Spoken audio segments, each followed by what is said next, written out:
गुणातीतोऽक्षरं ब्रह्म भगवान् पुरुषोत्तमः जनो जानन्निदं सत्यं मुच्यते भवबन्धनात्।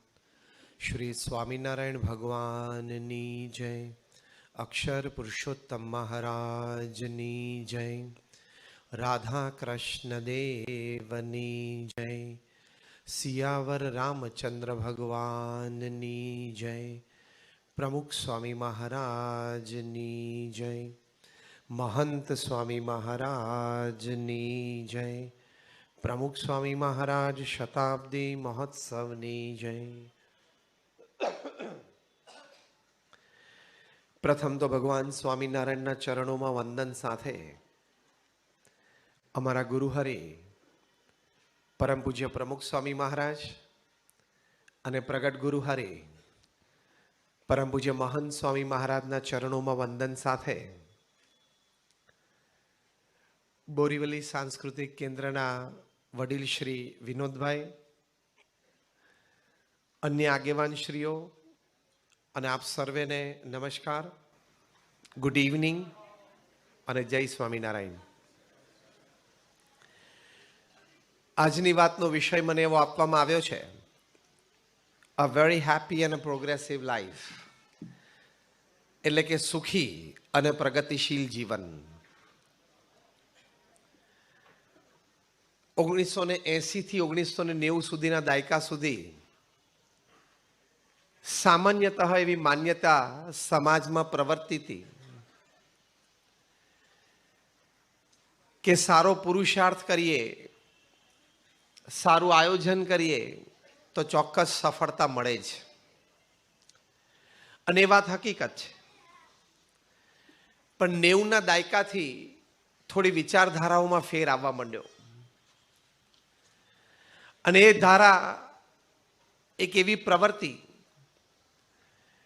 કે મહેનત અને આયોજનથી તો સફળતા મળે જ છે, પણ વિચારો અને અભિગમોની કિંમત એના કરતા વધારે છે. એટલે એક નવો ટ્રેન્ડ શરૂ થયો કે apart from your planning and hard work, your definite thought process and your attitudes, એટલે કે તમારી ચોક્કસ વિચારધારા અને તમારા અભિગમો, they play a more vital role in bringing you success and thus happiness. એટલે આ વિચારો તરફ ઘણા બધા સંશોધનો થયા. આ વિચારો તરફ ઘણી બધી ગતિ થઈ અને સુંદર વાતો આપણને મોડર્ન મેનેજમેન્ટ રૂપે મળી, મોડર્ન ડે સોશિયલ રિલેશનશિપ્સ વિશે મળી, મોડર્ન ડે હેલ્થ વિશે આપણને પણ ખૂબ સુંદર વાતો મળી. એટલે આ વાત પ્રથમ હકીકત કે સારા આયોજન અને પુરુષાર્થથી માણસને સફળતા અને સુખ મળે છે. અને એનાથી મોટી વાત આ કે સદવિચારોથી, સદપ્રવૃત્તિથી, સદભાવનાથી અને સવડા અભિગમોથી વ્યક્તિ વધારે સુખી બને છે. આનું એક રાઈટ કોમ્બિનેશન હોય તો જીવનમાં આપણને ચોક્કસ સફળતા અને સુખ પ્રાપ્ત થાય જ. બહુ શાંતિથી આપણે વિચાર કરવાનો છે કે આ મનુષ્ય જીવન 70-80 વર્ષનું છે. This is a 70-80 year game. How well you play it matters. 70-80 વર્ષના જીવનમાં આપણે દિવસમાં 8 કલાક સૂઈએ છીએ, એટલે 1/3 દિવસ આપણો સુવામાં જાય છે. એટલે ડિરેક્ટલી પ્રોપોર્શનલ સ્ટ્રેટ ઇક્વેશન કે 1/3 જીવન પણ આપણું સુવામાં જવાનું. એટલે તમે 70 વર્ષ પૃથ્વી ઉપર જીવો તો તમારા 23 વર્ષ તો સુવામાં જવાના છે. તમને ખબર જ નથી કે તમારું અસ્તિત્વ છે કે નહીં. તમે સવારે 90 સેકન્ડ બ્રશ કરો તો તમારા જીવનમાં 50 થી 70 દિવસો તો ખાલી બ્રશ કરવામાં જતા રહ્યા. હવે અરીસાના સામેના સમય હું તમને ગણાવતો નથી, એમાં દરેકના જુદા જુદા હોય. આમ આગળથી જોવે, પછી આમ સાઈડમાંથી જોવે, પાછળથી જોવે, પણ હવે તારામાં કોઈ ફેરફાર થવાનો નથી. હવે જે બીબું ગળી ગયું છે પણ દરેક વ્યક્તિ અરીસાની સામે ઊભો હોય ત્યારે એને સહેજે જ એક વિચાર તો આવે જ કે થોડુંક 10-15% જો ગોઠવાઈ ગયું હોત સરખું અહીંયા ચહેરો, તો એકાદા વુડમાં હું ચાલી જાત. બોલિવૂડ, હોલિવૂડ, ટોલિવૂડ, કોલિવૂડ, ફોલિવૂડ, જેટલા પૃથ્વી ઉપર વુડ્સ લાકડા છે એમાં એકાદામાં હું ચાલી ગયો હોત. પણ એ 10-15% ભગવાને ઓછું રાખ્યું છે તો એમ્ફી થિયેટરો ભરાય, બાકી બધા જો અહીંયા આવી જાય, બધા જો સ્ક્રીન ઉપર ચડી જાય તો પછી ઓડિયન્સમાં કોણ બેસે? What I mean to say is, your thought process defines you. તમારી વિચારોની પ્રબળતા છે એ તમને, તમારા માર્ગને અને તમારા અંતિમ ધ્યેયને નક્કી કરે છે. તો પ્રથમ મોટી આ વાત છે જે આપણે પહેલા વાત કરી કે જીવનમાં નીતિમય પ્રામાણિક પુરુષાર્થની ટેવ હંમેશા રાખવી. આ સુખી અને પ્રગતિશીલ જીવન માટે પ્રથમ પાયાનો વિચાર છે કે નીતિમય પ્રામાણિક પુરુષાર્થ એ તમારા વ્યવસાયમાં તમે કરો.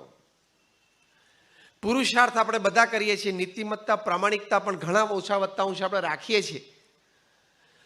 પણ પ્રશ્ન આવે છે જ્યાં નીતિમત્તા અને પ્રામાણિકતા ચૂકી જઈએ છીએ ત્યાં. રાતોરાત કોઈ દિવસ કોઈ વ્યક્તિ મહાન નથી થઈ શકતો. અંગ્રેજીમાં એક બહુ સરસ કહેવત છે કે the heights attained and kept by great personalities were not attained by sudden flight, but they, while their companions slept, were toiling upwards at night. કે મહાપુરુષોએ જીવનમાં જે કક્ષા પ્રાપ્ત કરી છે, જે ઊંચાઈએ પહોંચ્યા છે, એ રાતોરાત નથી પહોંચ્યા. પણ જ્યારે એમના સાથી મિત્રો રાત્રિની ચેન નિંદ્રામાં સૂતા હતા ત્યારે રાત્રે મોડે મોડે સુધી જાગીને એ લોકોએ પુરુષાર્થ કર્યો છે. માટે કઠિન પરિશ્રમનો કોઈ વિકલ્પ નથી. અને જે પરિશ્રમી બને છે એને ચોક્કસ સુખ અને પ્રગતિ બંને પ્રાપ્ત થાય છે. માટે જીવનમાં પાયાનો વિચાર હંમેશા કેળવી રાખો કે મારે જીવનમાં પરિશ્રમી ચોક્કસ થવું છે. સચિન તેંડુલકરને આપણે બધાએ રમતા જોયા છે. ગોડ ગિફ્ટેડ ક્રિકેટર કહેવાય, God of cricket, very talented, Born talented. એમને 20 વર્ષ ઇન્ટરનેશનલ ક્રિકેટમાં પૂરા થયા ત્યારે ટાઈમ્સ ઓફ ઇન્ડિયાએ સ્પેશિયલ એડિશન કાઢીને એમની આખી એક યાત્રા ખૂબ સુંદર રીતે પ્રસ્તુત કરેલી. એમાં પત્રકારે એમને પ્રશ્ન પૂછેલો કે what is the secret of your success? 20 વર્ષ ઇન્ટરનેશનલ ક્રિકેટ, એની પહેલા 4 વર્ષનું ડોમેસ્ટિક ક્રિકેટ. ત્યારે સચિને ખૂબ સુંદર જવાબ આપેલો. એમને કહ્યું કે મારા 20 વર્ષનું ઇન્ટરનેશનલ ક્રિકેટ ને પહેલા 4 વર્ષનું domestic cricket, in 24 years there has never been a single day where I have not reached the nets at 6 AM in the morning. સવારે 6 વાગે હું નેટ પર ન પહોંચ્યો હોય એક પણ દિવસ નથી. અને આપણે બધાએ 10 વખત નિર્ણય કર્યા હશે કે સવારે આ કેન્દ્ર બહુ નજીક છે, બગીચો, મારે સવાર ઉઠીને વોકિંગ કરવા જવું છે, યોગાસન કરવા જવું છે, જોગિંગ કરવા જવું છે. 10 વખત નિર્ણયો થયા હશે ને 10 વખત તૂટ્યા હશે. હા કે ના? હવે આજે બેઠા બેઠા અહીંયા પાક્કો નિર્ણય કરજો. Make a firm decision. તરત પત્રકારે આ પ્રશ્ન બીજો પૂછ્યો કે આગલા દિવસે તમે સેન્ચુરી કે ડબલ સેન્ચુરી કરી હોય તો? દેટ મીન્સ થોડા થાકેલા હો અથવા તો you are in a good form, તો તમને એમ થાય કે ચલો અત્યારે તો હું ગુડ નિકમાં છું, નહીં વાંધો આવે. તો પણ સચિન બોલ્યા કે સવારે 6 વાગે નેટ ઉપર પહોંચી જ જવાનું. આ નિયમ છે. તો discipline hard work is the secret of your progress, success and all happiness in your life. Discipline હાર્ડવર્કની હંમેશા ટેવ પાડવી. પ્રચંડ પુરુષાર્થ કરવો is not only a human duty, is not only a human endeavour, it's a human dignity. આપણું ગૌરવ છે. અને પુરુષાર્થનો ક્રમ ભગવાને પ્રકૃતિમાં મૂકેલો જ છે. તમે ત્યાં નોર્થ આફ્રિકાના જંગલ્સ માટે એક કહેવત છે કે every morning when the sun rises, the slowest deer has to run minimum faster than the fastest lion to see the evening. કે જે ધીમામાં ધીમું હરણ હોય ને એને ઝડપીમાં ઝડપી સિંહ કરતા થોડુંક તો ઝડપી દોડવું પડે તો એ સાંજ જોવે, નહીં તો એનો શિકાર થઈ જાય. And the slowest lion has to run minimum faster than the slowest deer to see the evening. અને જે ધીમામાં ધીમો સિંહ હોય ને એને ધીમામાં ધીમા હરણ કરતા થોડુંક તો ઝડપી દોડવું પડશે તો એ સાંજ જોશે, નહીં તો ભૂખ્યો મરી જશે. પછી નીચે કન્ક્લુઝનમાં લખેલું છે, so whether you are the lion or the deer, when the sun rises you have to run. તમે સિંહ હો કે હરણ હો, સૂર્યોદય થાય એટલે દોડવું તો પડે જ. એટલે પરિશ્રમી થવું, ડિસિપ્લિન રીતે, પણ એમાં નૈતિકતા અને પ્રામાણિકતા હંમેશા રાખવી. જો નૈતિકતા અને પ્રામાણિકતા ન હોય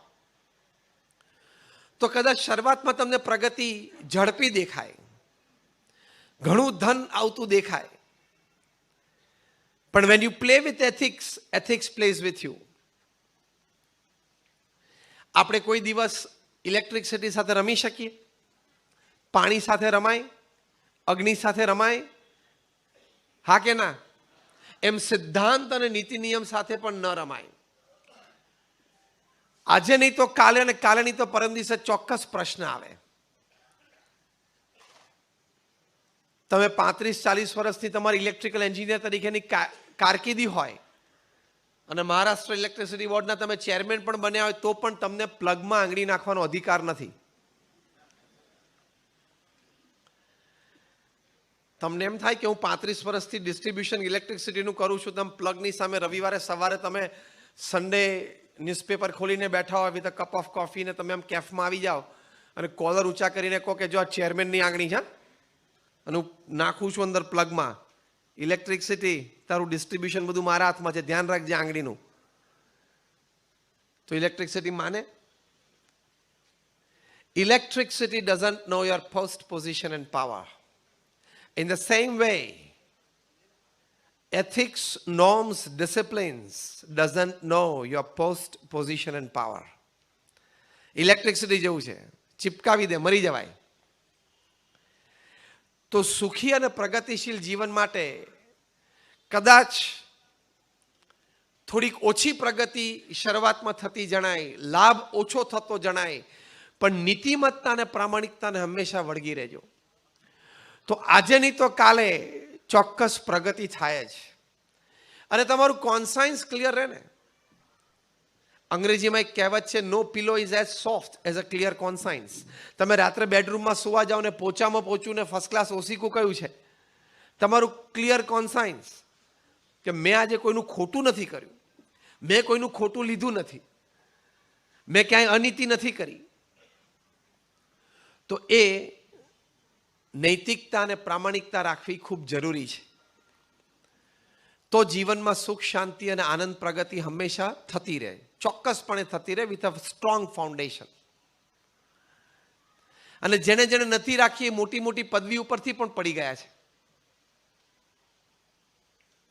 તમે ક્યાંક નીતિમત્તા અને પ્રામાણિકતામાં ચૂકો તો ગમે તે પદ પ્રતિષ્ઠા ઉપર હો, તમે 73 વર્ષે પણ તિહાર જેલમાં જઈ શકો છો ને.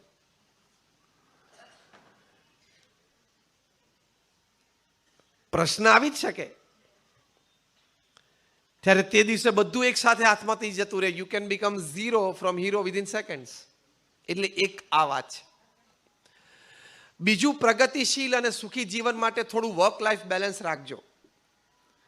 ખાલી જીવનમાં કામ કરવું અને ઓફિસમાં બેસીને મોટા આયોજન કરીને, મોટા પ્રોજેક્ટ કરીને ખૂબ ધન કમાવવું અને ખૂબ મોટી કંપની બનાવવી, $1 બિલિયન, $2 બિલિયન કંપની બનાવવી અને એ દ્વારા હું સમાજમાં પ્રતિષ્ઠા મેળવું, એક ધ્યેય ચોક્કસ રાખવું, એની અમે કંઈ ના નથી પાડતા, પણ એની પાછળ તમારા જીવનના ઘણા બધા બીજા એકમો, જીવનનો ઘણો બધો સમય એ જો વ્યતીત થતો હોય તો you need to put a check somewhere. જ્યારે હું કોર્પોરેટ્સને વાત કરું ત્યારે I tell them that you are not the visiting card that you hold, and you are not the car that you drive, and you are not the apartment that you live in, and definitely not you are not the branded jewelry and clothes that you wear. એ આપણી identity નથી. તો એવો વિચાર અને પ્રયત્ન હોય એની અમે ના નથી પાડતા, પણ થોડુંક વર્ક લાઈફ બેલેન્સ રાખવું. તમે રાત્રે 9 વાગે 10 વાગે ને 11 વાગ્યા સુધી પણ ઓફિસમાં અથવા તો ઓફિસથી નીકળ્યા પછી એના કામમાં અથવા તો ઘરે આવીને પણ તમે એ કામમાં પ્રવૃત્ત રહેતા હો તો you need to check yourself. આખી પૃથ્વીની જવાબદારી આપણે નથી, અને you can't drink the whole sea of your profession.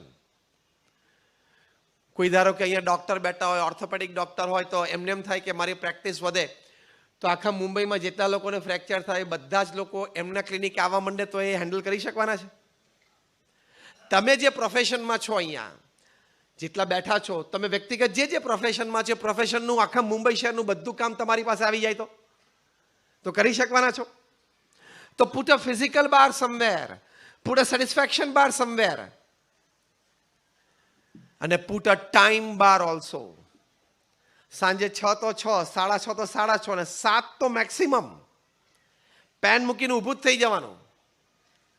દુનિયાના સૌથી ધનાઢ્ય વ્યક્તિ વોરેન બફેટ, $100 બિલિયન ઇન્વેસ્ટમેન્ટ, એ સાંજે પ્રેમથી 6 વાગે ટેબલ ઉપર પેન મૂકીને ઊભા થઈ જાય છે. તો થોડુંક વર્ક લાઈફ બેલેન્સ રાખવાનું. જે સંસ્થામાંથી હું આવ્યો છું, BAPS સ્વામિનારાયણ સંસ્થા, તમે બધા અક્ષરધામ જોયું હશે, Gandhinagar or Delhi, just raise your hands. બધાએ જોયું છે. એ સંસ્થામાંથી હું આવું છું. આ એક વિશ્વવ્યાપી સંસ્થા છે. We are among the top 10 NGOs of the world. United નેશન્સમાં અમારી ઓર્ગેનાઇઝેશનને પરમેનન્ટ સીટ છે. તમે જે અક્ષરધામ જોયું, દિલ્હીનું જોયું હશે ઘણા બધાએ. Delhi Akshardham, 110 acres on the banks of Yamuna. એવું અક્ષરધામ તુલ્ય કેમ્પસ. વિનોદભાઈ, તમે આખું ઉદ્યાન ઊભું કર્યું એટલે આમાં કેટલા વર્ષો ગયા, કેટલો સમય ગયો, કેટલી એનર્જી ગઈ, એ તમને ખ્યાલ આવતો હશે. તો 110 એકર ઉપરનું અક્ષરધામ 5 વર્ષમાં તૈયાર થયું. અત્યારે એવું જ મોટું કેમ્પસ અમારું જોહાનસબર્ગ સાઉથ આફ્રિકામાં બને છે, સિડનીમાં ઓસ્ટ્રેલિયામાં બને છે, અને અમેરિકામાં રોબિન્સવિલમાં 265 એકર ઉપર આવું અક્ષરધામ બને છે, જે 2022 ઓગસ્ટમાં ઉદ્ઘાટિત થશે. ત્યારે સમગ્ર પૃથ્વી ઉપર ભારતીય સંસ્કૃતિનો એક ડંકો વાગશે. આ બધું જ પ્રમુખ સ્વામી મહારાજનું કાર્ય, એમનું vision. He was a one man show, one man organisation. એક વ્યક્તિ સંસ્થા હતા. કારણ કે આવા નાના મોટા એમને અક્ષરધામ જેવા 1200 કેમ્પસ, 1200 કેમ્પસ એકલા હાથે ઊભા કર્યા. કલ્પનાતીત. વિનોદભાઈ, બીજું આવું મોટું ઉદ્યાન ઊભું કરવાનું તમને કહેતો જો આમ કરવા માંડ્યા. ના. અને હકીકત છે, માનવીય મર્યાદા છે. સાથે સાથે 110 હોસ્પિટલ, હોસ્ટેલ, સ્કૂલ્સ અને કોલેજીસ એમણે એકલા હાથે ઊભી કરી અને એનું સફળ સંચાલન ચેરિટી બેઝ ઉપર કર્યું. અમારા જેવા 1100 સંતોને એમણે દીક્ષા આપી. એમાંથી 750 થી પણ વધારે સંતો graduates, post graduates, chartered accountants, doctors ને એન્જિનિયર્સ છે. એમાંથી 150 થી પણ વધારે સંતો બોર્ન અમેરિકન અને બ્રિટિશ સિટીઝન છે. એમાંથી 50 થી પણ વધારે સંતો એ લોકો Stanford, Harvard, Carnegie Mellon, Yale, Kellogg, Oxford એવી ઇન્સ્ટિટ્યૂટ્સમાં ભણ્યા છે. અમારા ઘણા બધા સંતો 25-28 વર્ષની ઉંમરે $1,00,000, $1.5 લાખ, $2 લાખનો સેલરી છોડીને આવ્યા છે, બોર્ન અમેરિકન સિટીઝન. હા, તો મેં તમને એટલા માટે વાત કરી કે તમને એમ ના થાય કે નહીં ફાવ્યું હોય, નહીં જામ્યું એટલે અહીંયા આવી ગયા. ઘણી વખત સંતોને જુઓ એટલે પહેલા જ શબ્દ બિચારો. આ એવું નથી. એટલે સંતોને જુઓ તો પહેલા વિચારે કે આને બિચારાને નહીં ફાવ્યું હોય, નહીં જામ્યું હોય, મગજ ઠેકાણે નહીં હોય, એ બિચારા. BAPS is a different story. તો પ્રમુખ સ્વામી મહારાજ આવા યંગસ્ટર્સને ફ્રોમ મેઇન સ્ટ્રીમ સોસાયટીમાંથી મેઇન સ્ટ્રીમ સોશિયલ સર્વિસ અને મેઇન સ્ટ્રીમ સ્પિરિચ્યુઆલિટી માટે લઈ આવી શક્યા. એ બહુ જ મોટી સફળતા કહેવાય. તમારા 2 સંતાનો હોય, દીકરા દીકરીએ ખાલી ઉછેરીને તમે એને મોટા કરો ને, 20-20 વર્ષના થાય ને ત્યાં સુધીમાં તો તમે 10 વખત આમ હાથ પછાડીને બોલી ગયા કે આના કરતા તો તું. ઘણા બધા શબ્દો હોય છે ને. ખાલી તમે ઘરે જઈને તમારા ટીનેજર કે યંગસ્ટર દીકરા દીકરીઓ એને ખાલી હેરસ્ટાઇલ ચેન્જ કરવાનું સજેશન તો કરજો, ટ્રાય તો કરો. પ્રમુખ સ્વામી મહારાજ કોણ હતા ને એની ગરિમા સમજવા માટે હું તમને આ વાત કરું છું. I am giving you a small practical thing to do. તમારા યંગસ્ટર કે ટીનેજર દીકરા દીકરી હોય એને ખાલી હેરસ્ટાઇલ ચેન્જ કરવાનું સજેશન કરજો. પછી શું રિસ્પોન્સ ને રિએક્શન આવે છે તમે જાતે સમજી લેજો. અને પ્રમુખ સ્વામી અમારા 1100 જણાની હેરસ્ટાઇલ લાઈફ ટાઈમ બદલી કાઢી એ સામાન્ય વાત નથી. I am giving you a very small thing to understand. એટલે કઠિન પરિશ્રમ એમણે પણ જીવનમાં કર્યો, પણ નીતિમત્તા પ્રામાણિકતાના વર્ક લાઈફ બેલેન્સ રાખ્યું. એમને કહ્યું કે કયો વિચાર તમારા હૃદયમાં હંમેશા રહે છે. એમને કહ્યું કે જે વિચાર મને જીવનમાં ક્યારેય નથી આવ્યો હું કહું. And that was more interesting. એમણે કહ્યું કે કોઈનું પણ અહિત થાય એવો વિચાર મને જીવનમાં ક્યારેય નથી આવ્યો. આ જીવન ભાવનાથી જીવવાનો. કોઈનું પણ અહિત થાય એવો કોઈ દિવસ વિચાર જ નહીં કરવાનો. એ નીતિમય જીવન છે. એ એના રસ્તે છે, એ એની રીતે સુખી છે, એ એનું પ્રારબ્ધ ભોગવે છે, એ એના પુરુષાર્થનું કમાય છે. હું મારા રસ્તે છું, મારા પ્રારબ્ધ પ્રમાણે ચાલું છું, મારા પુરુષાર્થનું મને ફળ મળે છે, મારા પ્રારબ્ધ પ્રમાણે મારું ચાલે છે. He is he, I am I, it's fine, it's okay, let him enjoy life, I will enjoy my life. એવા એટીટ્યુડથી જ જીવવાનું. એને કામ હોય ને મદદ હોય ત્યારે કરી લેવાની, એ માણસાઈ છે. બાકી he is he, I am I, fine, live your life, as simple as that. તો એ નીતિમત્તા અને પ્રામાણિકતા તમારી જીવનમાં ટકી રહે છે. અને વર્ક લાઈફ બેલેન્સ, પ્રમુખ સ્વામી મહારાજ આટલી બધી પ્રવૃત્તિ કરી, આટલી મોટી ઓર્ગેનાઇઝેશન ચલાવવી ઇઝ નોટ અ જોક. એક સંસ્થા ચલાવવાની હોય તો સાંજ પડે શું થાય છે, તમારે કોઈને એક મેન્યુફેક્ચરિંગ યુનિટ હોય અથવા તો એક રિટેલ આઉટલેટ હોય અથવા તો એક ઓફિસ હોય, એક ઘર હોય, તો સાંજ પડે તમારે ચક્કર આવે છે. તો આ બીએપીએસ જેટલી આટલી મોટી ઓર્ગેનાઇઝેશન, અને તમે તો તમારા બિઝનેસીસ કે મેન્યુફેક્ચરિંગ યુનિટ ચલાવતા હોય ત્યાં પે એન્ડ સ્માઇલ રિલેશનશિપ છે કે તમારો પગાર તમારા કર્મચારીને ગમે છે એટલે એના ચહેરા ઉપર સ્માઇલ છે, અને તમારા કર્મચારીનું કામ તમને ગમે છે એટલે તમારા ચહેરા ઉપર સ્માઇલ છે. એટલે it is pay and smile relationship.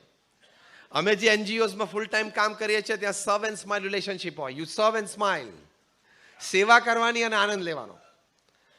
ક્યાંય મની એક્સચેન્જની વાત ના આવે, કારણ કે અમે તો સંતો પૈસા રાખતાય નથી ને પૈસા માંગતાય નથી ને અમારી પાસે બેંક એકાઉન્ટ પણ નથી. અને હું 24 વર્ષથી બોલું છું નેશનલ ઇન્ટરનેશનલ સેમિનાર્સમાં. I don't charge a single penny. Am I right? આજે પણ મેં તમારે રૂપિયો નથી લીધો. It's my selfless service to society, to propagate good thoughts, good behavioural patterns in the society. આવી રીતે એનજીઓઝ આટલા લેવલ ઉપર ચલાવે, ઇટ્સ અ ટાસ્ક. દરેક લોકોના મન સાચવીને કામ કરવાનું. પણ પ્રમુખ સ્વામી મહારાજ એમાં બહુ જ સક્સેસફુલ રહે કે દરેક વ્યક્તિને સાચવીને એનું મન રાખીને બધા પાસેથી કામ લીધું. That is a proper work life balance because he gave time to everybody. તો વર્ક લાઈફ બેલેન્સમાં તમારે આ કે તમારો ઓફિસનો સમય પૂરો થઈ જાય પછી ઘરે આવી જવાનું, અને ફેમિલી સાથે તમારે એડિક્વેટ ક્વોલિટી અને ક્વોન્ટિટી ટાઈમ સ્પેન્ડ કરવાનો. એની માટે ઘણી વખત એક ફોર્મ્યુલા મેં ડિઝાઇન કરી છે જે હું શેર કરું છું. I have designed a formula practical 8+8+8. તમારી પાસે દિવસમાં 24 કલાક છે અને 8+8+8ની સિસ્ટમમાં તમારે ઢાળવાનું. પ્રથમ 8 કલાક તમારો નૈતિક પ્રામાણિક પુરુષાર્થ તમારા વ્યવસાયમાં જે આપણે વાત કરી. બીજા 8 કલાક સારી રીતે ઊંઘ અને આરામ લેવા, જેથી ઘણા બધા શારીરિક માનસિક રોગોમાંથી તમે બચી જશો. અને ત્રીજું 8 કલાક, દેટ ઇઝ મોર ઇમ્પોર્ટન્ટ. એ ત્રીજા 8 કલાક તમને દિવસના સારી રીતે સ્પેન્ડ કરતા આવડ્યા તો you have von your life. અને જો તમે સારી રીતે સ્પેન્ડ ન કરી શકો, there is a chance કે you may lose your life. તો તમે કદાચ જીવન હારી પણ બેસો. ત્રીજા 8 કલાકમાં અમે શીખવાડીએ છીએ 3F, 3H અને 3S. 3F એટલે તમારું ફેમિલી, ફ્રેન્ડ્સ, ફેથ. 3H એટલે તમારું હેલ્થ, હાઇજીન, હોબી. અને 3S એટલે તમારું સોલ, સર્વિસ એન્ડ સ્માઇલ. આ 9 ડિપાર્ટમેન્ટમાં તમારા ત્રીજા 8 કલાક ઓફકોર્સ ઇન્ટુ ડિફરન્ટ ફ્રેગમેન્ટ્સ વીતવા જોઈએ. તો it is a well lived balanced life. એટલે કોઈ ક્વાર્ટર્સમાંથી તમને ફરિયાદ ના આવે. એટલે તમે મારી સાથે રિપીટ કરજો એટલે તમને એકવાર દ્રઢ થઈ જાય. 3F family, friends, faith. 3H health, hygiene, hobby. 3S સોલ, સર્વિસ, સ્માઇલ. આ 9 ડિપાર્ટમેન્ટ યાદ રાખજો. ત્રીજા 8 કલાક તમારા દિવસમાં ફ્રેગમેન્ટ્સમાં વીતવા જોઈએ. તો વેલ લીવડ બેલેન્સ લાઈફ છે એ તમારી હેપી અને પ્રોગ્રેસિવ લાઈફ માટે ખૂબ જરૂરી છે. તમે ફેમિલીને સમય આપો છો. હમણાં હાર્વર્ડ યુનિવર્સિટીમાં એક સર્વે થયો. 1 લાખ પરિવારમાં સર્વે થયો દુનિયાના 110 દેશોમાં, 5 ખંડ ઉપર, across caste, creed, colour, religion, nationality, બધા ફેમિલીઝનો સર્વે થયો. 8 વર્ષ આ સર્વે ચાલ્યો. અને the principal point of survey, 1 point question, કે what according to you is the greatest joy upon this earth. દરેક પરિવારને આ પ્રશ્ન પૂછવામાં આવ્યો કે તમારી દ્રષ્ટિએ પૃથ્વી પર સૌથી મોટો આનંદ શું છે. ત્યારે 67% પણ વધારે રિસ્પોન્ડન્ટ્સે કહ્યું કે spending quality and quantity time with your near and dear ones whom you love and respect, who love you and respect, is the greatest joy upon this earth. પૃથ્વી પર સૌથી મોટો આનંદ આ છે કે જે વ્યક્તિઓ માટે તમને પ્રેમ અને આદર છે એ વ્યક્તિઓને પણ તમારી માટે પ્રેમ અને આદર છે. એ વ્યક્તિઓ સાથે ક્વોલિટી અને ક્વોન્ટિટી ટાઈમ વિતાવવો એ પૃથ્વી પર સૌથી મોટો આનંદ છે. That means your family. તો don't take it for granted. રાત્રે શાંતિથી ફેમિલી પાસે પાછા આવીને ડિનર કરવું. એવું ના થવું જોઈએ કે આપણે ઘણા વખતથી ભેગા જમ્યા નથી, ચલો આજે તો ક્યાંક બહાર ભેગા જમવા જઈએ. ઘણા વખતથી ઘરે ભેગા જમ્યા નથી એવું બોલતા શરમ નથી આવતી? 2017ની સાલમાં 2 વર્ષ પહેલા અમારા ગુરુહરિ પરમ પૂજ્ય મહંત સ્વામી મહારાજ અમેરિકા પધારેલા અને ત્યાં વોશિંગ્ટન ડીસીમાં હતા. તે વખતે અમેરિકાના એક્સ પ્રેસિડેન્ટ બારાક ઓબામાએ મહંત સ્વામી મહારાજને ઇન્વાઇટ કર્યા કે તમે મારી ઓફિસ પર આવો. અત્યારે વોશિંગ્ટન ડીસીમાં ત્યાં as a lawyer he practices. મહંત સ્વામી મહારાજ એમની ઓફિસે પધાર્યા ત્યારે બારાક ઓબામાએ બહુ સરસ વાત કરી. બહુ સાંભળવા જેવી છે, સાંભળજો. બારાક ઓબામાએ કહ્યું કે હું 8 વર્ષ અમેરિકાના પ્રેસિડેન્ટ તરીકે મેં સેવાઓ આપી. એમને 2 ટર્મ ફૂલ લીધેલી 4 વર્ષની. કે 8 વર્ષ મારી પ્રેસિડેન્સીમાં એક પણ દિવસ એવો નથી કે જ્યારે હું, મારા વાઈફ અને મારી બંને ડોટર સાંજે 7 વાગે ફેમિલી ડિનર પર સાથે ન બેઠા હોય. હવે આવું કંઈક કરતા હોય તો જ તાલીઓ પાડજો. એમને વાત સારી લાગીને તાલીઓ પાડો એનો કોઈ અર્થ નથી. આમાંથી અઠવાડિયામાં 2-3 દિવસ પણ તમારે થતું હોય અથવા કરવાની ભાવના હોય તોની વાત છે. પ્રેસિડેન્ટ ઓફ અમેરિકા તે તો સાંજે 6 વાગે આવું ફ્રી થઈ જતા હશે નહીં? અને તમારી બોરીવલીમાં કામ બહુ 10 વાગ્યા સુધી. If you are not able to make it, are you more busier than him? તો આપણે એના કરતા વધારે બિઝી છીએ? એ આપણે આપણી જાતનો વિચાર કરવાનો. દુનિયાના સૌથી ધનાઢ્ય વ્યક્તિ વોરેન બફેટ સાંજે 8 વાગે ફેમિલી સાથે ડિનર લેવા ઘરે પહોંચી જ જાય. આદિત્ય બિરલા ગ્રુપના ચેરમેન કુમાર મંગલમ બિરલાને એમના ધર્મપત્નીના ઇન્ટરવ્યુમાં એમણે કહ્યું કે it is a custom in the Birla house કે રાત્રે 8 વાગે બધાએ પોતાનો મોબાઈલ ફોન મધરને ડિપોઝિટ કરી દેવાનો અને ડિનર ટેબલ ઉપર આવી જ જવાનું. If Barack Obama can do, Kumar Mangalam Birla can do, Warren Buffett can do, તો તું કઈ ખેતની મૂડી છું? તું કેમ ના કરી શકે? ના, મારે તો ઘરે આવતા 10 વાગી જ જાય છે. ચલો મહિનામાં 3-4 દિવસ એક્સક્યુઝડ, ઓફિસમાં કામ આવી ગયું, સાંજે કંઈક નવું કામ ઊભું થઈ ગયું, ક્લાયન્ટ આવી ગયા, વોટ એવર. બીજા 3-4 દિવસ પણ એક્સક્યુઝડ, ટ્રાફિક હતો. બાકીના 18-20 દિવસ if you can't come back to your family by 6, 7 or maximum 8, let me tell you, you are a very poor manager of time and work. તમે બહુ ખરાબ મેનેજર છો સમય અને કામના. જો મહિનામાં 20 દિવસ તમારા ફેમિલી પાસે સાંજે 7 વાગ્યા સુધીમાં, મેક્સિમમ 8 વાગ્યા સુધીમાં ના આવી શકતા હોય,